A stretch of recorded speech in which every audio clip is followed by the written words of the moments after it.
My daughter didn't speak to me for 11 years after the divorce. Not on my birthday, not on hers, not when I retired, not even when she got married. For 11 years, I kept trying to figure out what I'd done that was so unforgivable. Then, one afternoon, she looked across a kitchen table and asked me one question. It only took 7 words. And suddenly, those 11 years finally made sense. The strange part is, if I'd been 17, I probably would have believed the same thing. My name's Frank. I'm 61 now. I spent 34 years driving for UPS. If you've never done that job, it's hard to explain how quick life settles into the same routine. The alarm goes off while it's still dark out. Coffee into a travel mug, brown uniform, truck inspection. Then the next 10 hours disappear into front porches, apartment buildings, barking dogs, signatures, and boxes that always seem heavier after lunch. By the time I got home, dinner was usually waiting. Sometimes Karen and Emily were already halfway through it. Karen never complained much. She just slid another plate onto the table and asked, "Long day?" "They're all long." That was usually enough. Back then, I figured providing for your family meant working as hard as you could. I never stopped to ask whether they needed more of my time than my paycheck. Looking back, Karen and I were carrying different loads. We just didn't notice how heavy they'd gotten. Emily was 4 when she decided the UPS truck belonged to me. Not that I drove it, that it was mine. Every afternoon, she'd hear the diesel engine before I even turned onto our street. The front door would fly open. "Dad!" I'd barely get 1 foot on the driveway before she wrapped both arms around my leg. Some days my back hurt. Some days my knees hurt. None of that mattered for the first 30 seconds after I got home. When she turned 6, I taught her to ride a bike in the church parking lot. She kept looking over her shoulder. "You're still holding on?" "Yep," I lied. She rode halfway across the parking lot before she even realized she was doing it herself. She stopped, turned around. For a second, I thought she was going to cry. Instead, she yelled, "You let go!" I had to. She smiled. "I know." Then she climbed back on and said, "Again." Saturday mornings belonged to us. Pancakes. Always pancakes. Karen used to joke I somehow managed to get flour on every surface in the kitchen. Emily would laugh and say, "That's because Dad cooks with enthusiasm." Still don't know what that means. Just know the kitchen always looked like it'd been hit by a snowstorm. Years later, those Saturdays turned into softball games. I'd leave work early whenever I could. Most of the dads showed up in polo shirts. I usually showed up in my brown UPS uniform. Sometimes didn't even have time to change my boots. Emily always spotted me. Never waved. She'd just glance toward the bleachers. See me. Smile for half a second. That was enough. Those little moments, you figure they last forever. Funny how wrong you can be. Karen and I never had the kind of marriage people gossip about. Nobody cheated, nobody disappeared, nobody threw dishes across the kitchen. If you'd seen us from the outside, you'd probably have called us a normal couple. Maybe we were. That's what made it so easy to miss what was happening. Nothing exploded, everything just got quieter. Dinner turned into 10-minute conversations about bills, the water heater, Emily's practice schedule, who's buying groceries, who's picking up dry cleaning. Then one of us would switch on the television, the other one would fall asleep in a chair. We weren't fighting, we just weren't really sharing a life anymore. Don't remember the last time I asked Karen how she was doing. Not what she did that day, I mean, how she was. And I honestly couldn't tell you the last time she asked me either. Didn't happen all at once. That's probably why neither of us noticed. One day we were a married couple. A few years later, we were two decent people living in the same house. When Emily left for college, the house got quieter than either of us expected. You'd think we'd finally have time for each other. Instead, it felt like somebody'd pulled the last support beam out from under the marriage. One night, we were standing in the kitchen after dinner. Karen washed, I dried. The sink was the loudest thing in the room. Then she said, "I don't think we're happy anymore." I kept holding the same dinner plate. I know. It surprised both of us. Not because I'd said it, because it was true. We started seeing a marriage counselor a few weeks later. Every Tuesday evening, 6 o'clock. Same office, same 2 chairs. The counselor asked questions that sounded simple. What do you miss? When did things change? Sometimes Karen answered. Sometimes I did. Sometimes neither of us knew. A few sessions gave us hope. We'd leave talking about taking a weekend trip or going out to dinner more often. Then life would settle right back into the same routine. Work, bills, laundry, silence. One evening, we drove home from counseling without even turning on the radio. Karen stared out her window. Finally, she said, "I don't think we're trying to save the marriage anymore." I looked at the road. What are we doing? I think we're trying to avoid ending it. Neither of us said another word till we got home. A few months later, we signed the papers. People sometimes ask if I felt angry. I didn't. Mostly, I felt tired. Like we'd spent years carrying something neither of us could hold up anymore. Emily was 17. She moved in with Karen. Made sense. Her school was 5 minutes away. Her friends lived nearby. I never argued about it. I thought we'd work out the rest as we went. For a little while, seemed like we would. I'd text, "How'd your history test go? Good? Lunch Saturday? Maybe." Sometimes we'd meet at a diner halfway across town. She'd order pancakes. I'd pretend not to notice she never finished them. We'd talk about school, teachers, college applications. Wasn't the same as before, but it was something. Then the lunches stopped. She always had plans, or homework, or work. Or she'd answer 6 hours later with, "Sorry, just saw this." I kept telling myself not to take it personal. Everyone says teenagers pull away. Everyone told me, "Give her some time." So I did. Weeks turned into months. The texts got shorter. Then they just stopped altogether. Every now and then I'd call after work. Phone would ring, then voicemail. "Hey Em, it's Dad." A pause. "Just checking in." Another pause. "Love you."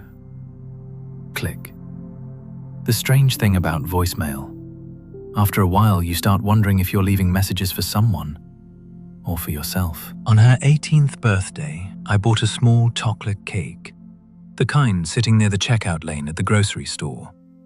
Put one candle in the middle, lit it, poured myself a cup of coffee, then sat there staring at my phone. Don't know how long. Long enough for the candle to burn almost down to the frosting. Eventually, I leaned forward and blew it out. House stayed quiet. Next morning, I threw away half the cake. Every Christmas, I mailed a card. Nothing dramatic, just, "Love you, Merry Christmas, Dad." Never knew if she opened them, never asked. One Sunday afternoon, I found myself sitting in the living room with a football game on. Couldn't have told you who was playing. Every few minutes, I'd glance at my phone on the end table, screen still dark. By evening, I realized I hadn't really been watching football at all. I'd been waiting. That became its own routine. Then one afternoon, I ran into Emily's old softball coach at the hardware store. He smiled. "Frank, hey, you must be proud." I frowned. "Proud of what?" "Emily's scholarship." For a second, I figured he had the wrong guy. Then I forced a smile. "Oh, hey, she's worked hard." He nodded. "Sure has." We talked another minute. Don't remember a word of it. Walked out carrying a box of screws I didn't even need. Sat in my truck and realized my daughter had left for college without ever telling me. Not because she'd forgotten, because somewhere along the way, I'd stopped being someone she figured needed to know. The years kept moving. I found out Emily got engaged because an old coworker sent me a message. "Didn't know your daughter was getting married. Congratulations." I just stared at the screen, then opened Facebook. There she was, standing next to a man I'd never met. Ring on her finger caught the sunlight. She looked happy. I was glad about that, really was. What stuck with me wasn't the engagement, it was realizing she'd never even thought to tell me herself. Months later, I saw wedding photos. There were pictures with grandparents, friends, bridesmaids, a father-daughter dance. I looked through every photo, wasn't in a single one. Closed the laptop, walked into the garage, picked up a wrench, then another, spent 20 minutes moving tools from one drawer to another. I wasn't fixing anything, I just needed my hands to have something to do. After that, I stopped expecting to be included. There's a difference between hope and expectation. I still hoped, just stopped expecting. Retirement came a couple years later. People at work asked what my plans were.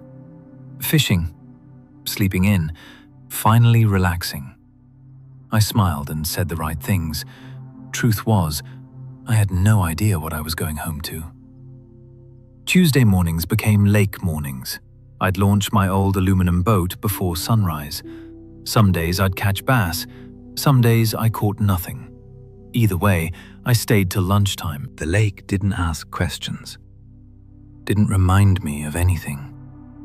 It was just quiet. That helped. My neighbor Bill always seemed to have a project going. A broken fence, a loose gutter, a lawnmower that wouldn't start. If he waved me over, I'd grab my toolbox. Working alongside somebody beat sitting alone in my house. Twice a week, I volunteered at the food pantry, mostly lifting boxes, stacking canned goods, helping folks load groceries into their cars. Sometimes they'd thank me, sometimes they'd just nod. Either was fine, gave the day a shape. Emily's bedroom hardly changed at all. Not because I was trying to hold on, just couldn't bring myself to turn it into something else. The softball trophies stayed on the shelf. The blue curtains faded a little more every summer. There was still a tiny scratch on the closet door from where she'd tried roller skates in the hallway after I told her not to. Every now and then I'd open the door, stand there a minute, then switch off the light again. Her birthdays never got any easier. Every year I'd stop at the same pharmacy, walk over to the greeting cards, read way too many of them. Some were funny, some tried too hard. Eventually, I'd find one that sounded simple enough. Take it home, sit at my desk, write inside. Happy birthday, Em. Love, Dad. That was usually all. Anything longer felt wrong. I'd slide the card into an envelope, write her address, even put a stamp on it. I'd stand there with my car keys in my hand for a few seconds. Then, I'd open the top drawer, lay it on top of the others, close the drawer again. Don't know why I never mailed them. Maybe I was afraid she'd throw them away. Maybe I was afraid she wouldn't. One Thursday afternoon, I was changing the batteries in a smoke detector when my phone rang. Unknown number. Almost ignored it. Something told me not to. Hello? Mr. Dawson? Yes? My name's Linda. I'm calling from St. Mary's Hospital. My stomach dropped. Is Karen okay? She's doing well. The surgery went exactly as expected. I let out a breath I hadn't even realized I was holding. Then Linda said, "Your daughter asked if we'd contact you."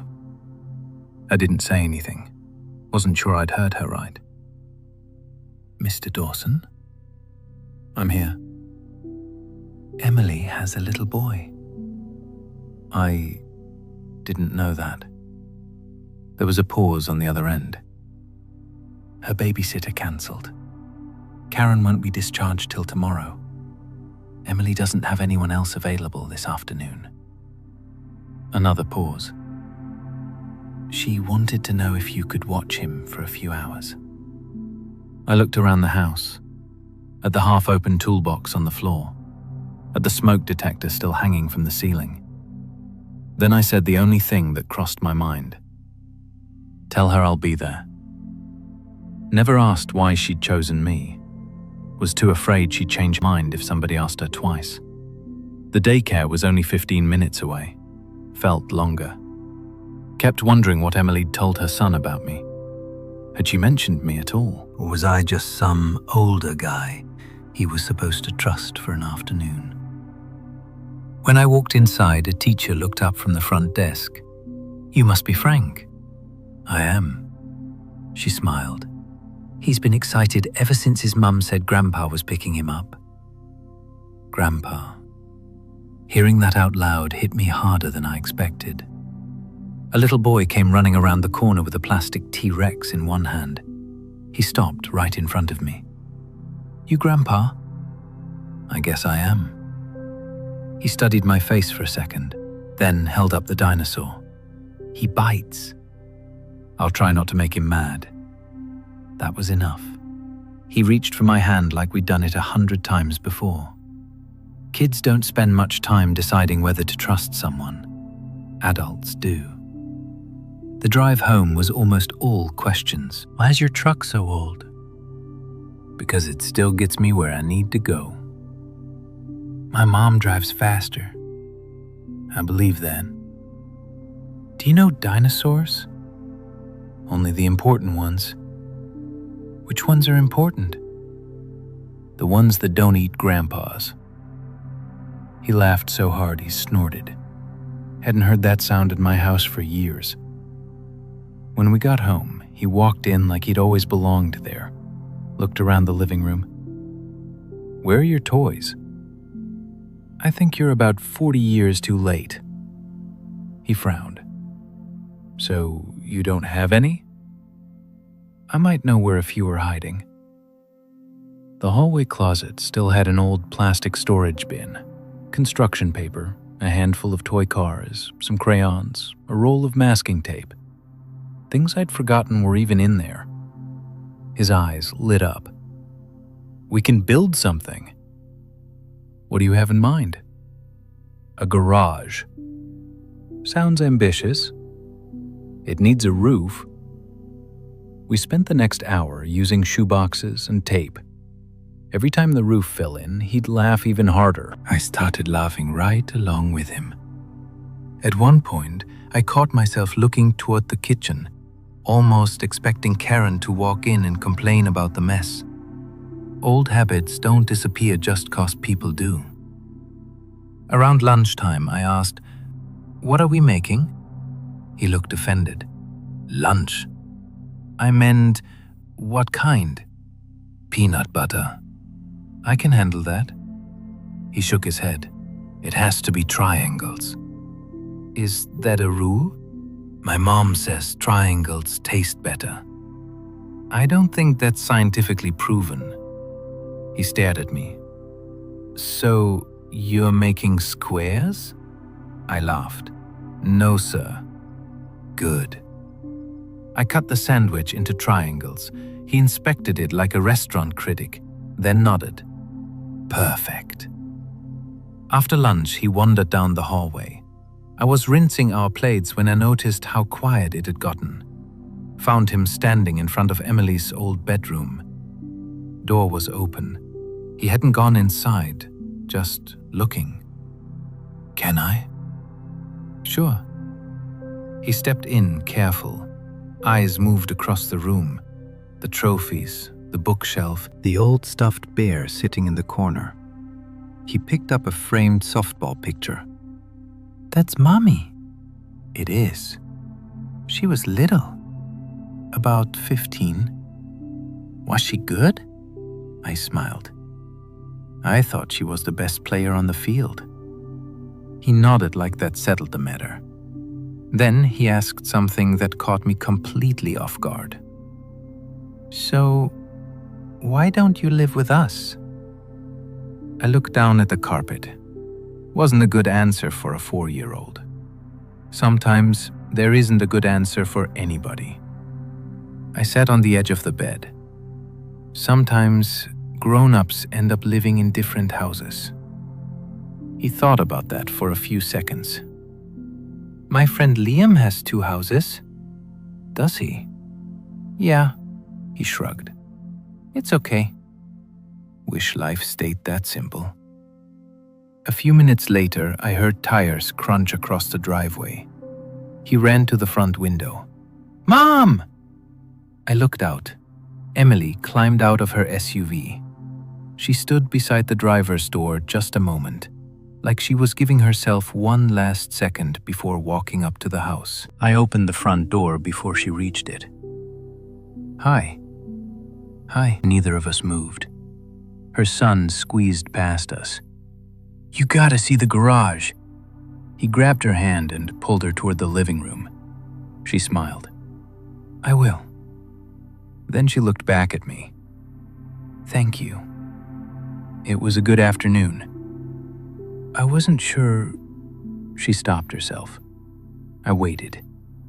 She looked toward the living room where her son was talking non-stop, then back at me. "Could I stay for a cup of coffee?" "Yeah, of course." That was the first time we'd been alone together in more than a decade. I filled the coffee maker with fresh water, even though there was still half a pot left. Don't know why. Maybe I just needed something to do with my hands. Emily stood by the kitchen window while it brewed. Her son was in the living room making engine noises with the toy cars we'd found. The sound drifted down the hallway, made the house feel different, lived in. I set 2 mugs on the table. She wrapped both hands around hers. Neither of us drank. Coffee steamed between us. Finally, she said, "I've been thinking about this day for a long time." I looked at her. "I didn't know if you'd ever call." "I almost didn't." I nodded. Figured. She managed a small smile. Neither of us knew what came next. A few more seconds passed. Then she looked down into her coffee. "I need to ask you something." "Okay." She took a breath. "Why did you leave Mom?" I answered before I even had time to think. "I didn't." She frowned. "What?" "I didn't leave." She stared at me. For a moment, I wondered if she'd even heard me. Then she said, real quiet, "Mom always told me you decided you wanted a different life." The room went completely still. Outside, somebody's lawnmower started up. Inside, all I could hear was the clock over the stove. Tick, tick, tick. I looked at Emily, then at my coffee. Don't think I touched that mug once. After all those years, I'd always assumed Karen had told her what we agreed to tell people. That we couldn't make the marriage work anymore. That we tried. That sometimes trying isn't enough. Never imagined Emily had grown up believing something else entirely. She watched my face. "You didn't?" I slowly shook my head. No. She didn't interrupt, just waited. So I told her. Not to defend myself, not to make Karen look bad, just the truth as I remembered it. We went to counseling. She nodded. I know. For months. Another nod. We kept thinking the next conversation would fix everything. I gave a tired smile. It never did. She stayed quiet. There wasn't another woman. There wasn't another family. I wasn't chasing some new life. I looked at my hands. I was just watching our marriage disappear, one ordinary day at a time. She blinked. I could see her trying to fit that sentence into the version of the story she'd carried for 11 years. I kept going. We even lived in separate bedrooms for a while. Her eyes lifted. I didn't know that. Don't think you were supposed to. I let out a slow breath. I wasn't a perfect husband, Emily. I worked too much. I missed school events. I came home tired more often than I should have. She nodded once. I remember. I should have listened more. I should have been home more. I've had a long time to think about that. She looked at me a long moment, then asked the question that mattered most. So, you didn't decide to leave us? I answered as honestly as I knew how. I never decided to leave you. I lost my marriage, but I never stopped being your dad. She looked away, out the kitchen window. The silence stretched between us. This time, it didn't feel uncomfortable. Felt like two people trying to rearrange 11 years of memories. Finally, she spoke. So, all this time, she stopped, started again. I thought you chose a different life. I didn't answer. Wasn't anything left to add. A few seconds later, she laughed once. Not 'cause anything was funny, because sometimes that's what people do when the ground underneath them suddenly shifts. She rubbed her forehead, then quietly said, I've spent half my life angry at someone who wasn't even the man I thought he was. I looked down at the table. There wasn't any victory in hearing that, just sadness, for both of us. Neither of us spoke for a while. The coffee had gone cold. Her son was still in the living room. Every now and then we'd hear a toy truck bump into the coffee table. Then his voice. Then quiet again. Emily looked into her mug. I don't know what to do with this. I know. I've believed one story for 11 years. Figured. She looked at me. No, you couldn't have. She was right. Couldn't have. If I'd known what she believed, I never would have spent all those years waiting for her to figure it out on her own. I would have tried. Somehow, she rubbed the side of her mug with her thumb. I used to get so angry every time I saw your name. I didn't answer. I think... She stopped, then quietly finished. He left us. Those 3 words landed harder than anything else she'd said. Because suddenly, every missed phone call, every unopened Christmas card, every birthday that passed in silence, made sense. Not 'cause she didn't love me, because she thought I'd stopped loving her first. After a long silence, she asked, Why didn't you ever try to explain? I looked at her. I didn't know there was anything to explain. I figured your mom had told you what really happened. I thought you were angry 'cause of the divorce. She slowly nodded. We were living in 2 different stories. I guess we were. Neither of us blamed Karen. Wasn't much point. Memory's a strange thing. People don't always tell lies. Sometimes they tell the version that lets them live with themselves.